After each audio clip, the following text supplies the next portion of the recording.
What does Enron, Lehman Brothers, and WorldCom have to do with SVB? I'm going to get into that. Plus, I have some very good news coming out of a federal judge in regards to banning crypto for banks. Okay? But first, please like and subscribe and check us down below for our CT Club. I did a micro trade alert yesterday. Yes, we're going to do very well. This is my favorite bull market out of all of them. It's been the easiest one, especially for us, because we've been in the space for a very long time and we know what to look out for. So, EU Parliament member says if a government bans drugs, it should also ban crypto. This is really good news coming out of the EU. I know you may think, what the heck, what do you mean good news? They don't know what the heck they're talking about. This is how far behind they are. They have no idea about decentralization and open source projects. So bring it on. Yeah, try to ban it. There you go. Next up, we have Silicon Valley Bank, right? Officially files for Chapter 11 bankruptcy. Now, speaking of SVB, okay, here's Joseph Gentile. He was the chief administrative officer at SVB. He started working at Arthur Andersen, which was the accounting firm of Enron and WorldCom. So after he left that, he then went to work for Lehman Brothers in the fixed income division. So yeah, it's really strange now that, so this was like the crypto bank. So was Signature.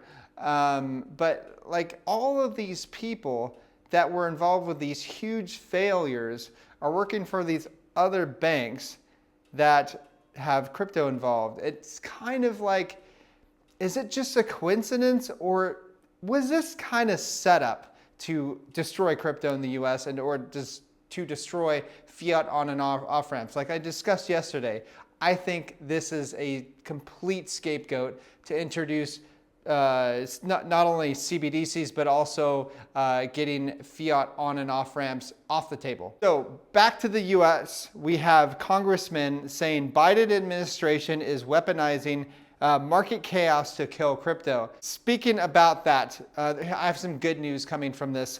We have a federal judge that has rejected the SEC's attempts to claim that cryptocurrencies must be regulated by them. So that is pretty good. You know, there's some positive news coming out of this. So let's go on to rate hikes. Okay, so just a week and a half ago, 50 basis point rise was like on the table. For sure it's going to happen. Now we have 81.9% probability of a 25 basis point hike on the 22nd, and an 18.1 probability for no hikes. That is so bullish, it's unbelievable. Now, here's my thoughts on what's going to happen. Just a prediction that they're probably not going to scale back any interest rates right now because they need to freak the public out, right? They need to have the market fall. So if the broader market falls to where people are like, hey, lower rates, that's when they're going to lower rates, but probably not until then.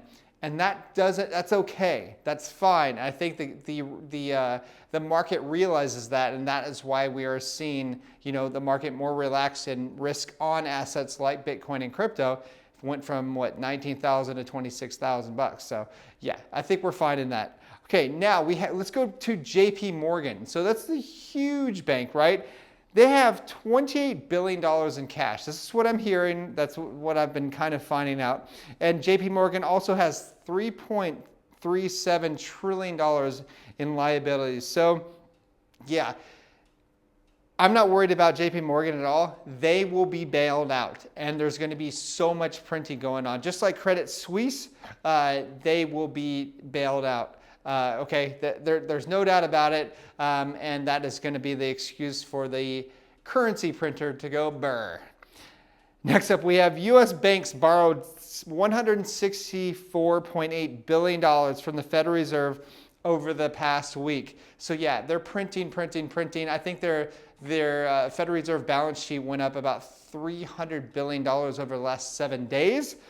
And that's a lot of money, man. Last time the Federal Reserve did this, to pump that much currency into the system within 7 days, Remember, that was during the demic. And yeah, the market's pumped so hard over the next 12 months. And yeah, that could potentially happen right now, because I think like if you draw a line now, I don't have the chart on me, but if you actually draw a line from when the bull market started to the end of the bull market, it's like a 60% angle of upward trajectory. And that's been the last two bull markets. So is this going to have a 60-degree angle of upward momentum? We will see. But that's really interesting that I've been studying some of these charts. Fascinating. So now lastly, $130 million of the $1 billion Binance Recovery Fund has been deployed. The good news, they have about $900 million to go to pump the market. And probably a reason why they're deploying their capital right now is because they are actually pretty bullish right now. So that's all. Please like and subscribe, and I will talk to you soon. Bye.